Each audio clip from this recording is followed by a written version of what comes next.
অবাধ ও সুষ্ঠু নির্বাচনের পরিবেশ তৈরি করতে পুলিশ বাহিনী কাজ করছে বলে জানিয়েছেন বাংলাদেশ পুলিশের মহাপরিদর্শক বাহারুল আলম। বৃহস্পতিবার সকালে পুলিশ সদর দপ্তরে অনুষ্ঠিত সংবাদ সম্মেলনে এই কথা বলেন পুলিশ প্রধান। সাংবাদিকদের প্রশ্নের উত্তরে আইজিপি বলেন, আমি সহ আমার পুরো বাহিনীর দাবি পুলিশকে রাজনৈতিকভাবে ব্যবহার বন্ধ করতে হবে। আশার বিষয় হলো পুলিশকে রাজনৈতিকভাবে ব্যবহার বন্ধে পুলিশ সংস্কার কমিশন কাজ করছে। অপর এক প্রশ্নের জবাবে পুলিশ প্রধান বলেন, পুলিশের মনোবল বাড়ানোর কাজ চলমান রয়েছে। এছাড়া পুলিশ সদর দপ্তর থেকে অবাধ তথ্য প্রাপ্তির বিষয়টি নিশ্চিত করার কথাও জানান তিনি। ৫ আগস্টের পর পুলিশ অত্যন্ত চ্যালেঞ্জের সম্মুখীন হয়েছে উল্লেখ করে আইজিপি বলেন, দেশের আইন শৃঙ্খলা পরিস্থিতি নিয়ন্ত্রণ করা আমার প্রধান দায়িত্ব।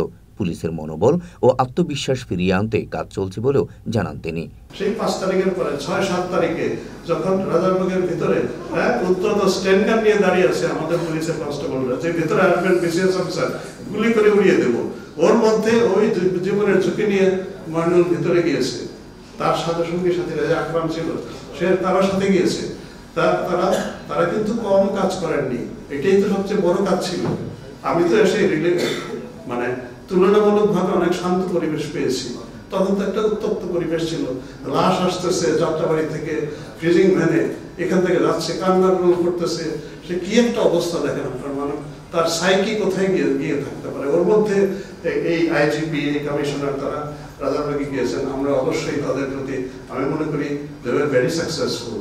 বাহারুল আলম বলেন, নিরীহ মানুষকে হয়রানি করা পুলিশের কাজ নয়। যদি মামলার আসামি করা হয় তাকে ধাওয়া করে গ্রেপ্তারে যাব না। জনগণের সঙ্গে পুলিশকে বিনয়ী আচরণ করতে হবে।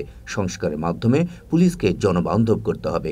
আমরা বিনা যুক্তিতে, বিনা তদন্তে পাইকারি হারে কাউকে গ্রেফতার করব না। নাম থাকলেই গ্রেফতার করে ফেলতে হবে, এটা কিন্তু আইনেও নাই। এটা আপনার যুক্তিসঙ্গত কারণ থাকতে হবে যে আপনি এই ঘটনায় জড়িত অপরাধী, আদারওয়াইজ একজন পুলিশ অফিসারের আইন অনুযায়ী কখনোই এটা গ্রেফতার করার কথা নয়। তিনি আরও বলেন, নিরীহ মানুষ হয়রানির শিকার হচ্ছে, বাণিজ্য হচ্ছে, প্রতারণা হচ্ছে। ৫ আগস্ট ঘিরে এসব হচ্ছে, পাইকারি হারে গ্রেপ্তার করা যাবে না।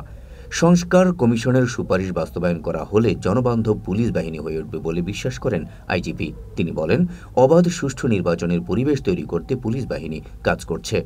আমরা বিনা যুক্তিতে, বিনা তদন্তে পাইকারি হারে কাউকে গ্রেফতার করব না। পুলিশের কতজন সদস্য গণহত্যায় জড়িত জানতে চাইলে আইজিপি বলেন, এখনই এই সংখ্যা বলা যাচ্ছে না, তবে তাদের সংখ্যা নিশ্চিত করা হবে এবং চিহ্নিত করা হবে। গণহত্যায় জড়িত নয় এমন অনেক নিরীহ পুলিশ সদস্যকেও আসামি করা হয়েছে বলে উল্লেখ করেন আইজিপি। কতজন ছাত্র জনতার বিপক্ষে ছিল এক্সাক্ট সংখ্যা এটা আসলে এখন অনেকের নামে তো মামলা হয়েছে, তো এবং অনেকে তো অ্যারেস্ট হয়েছে। এখন মামলা যাদের নামে হয়েছে প্রত্যেকেই যে বিপক্ষে ছিল এটা কিন্তু মামলা হয়েছে বলেই আমরা বলবো না, যতক্ষণ পর্যন্ত তদন্ত এটা না আসবে।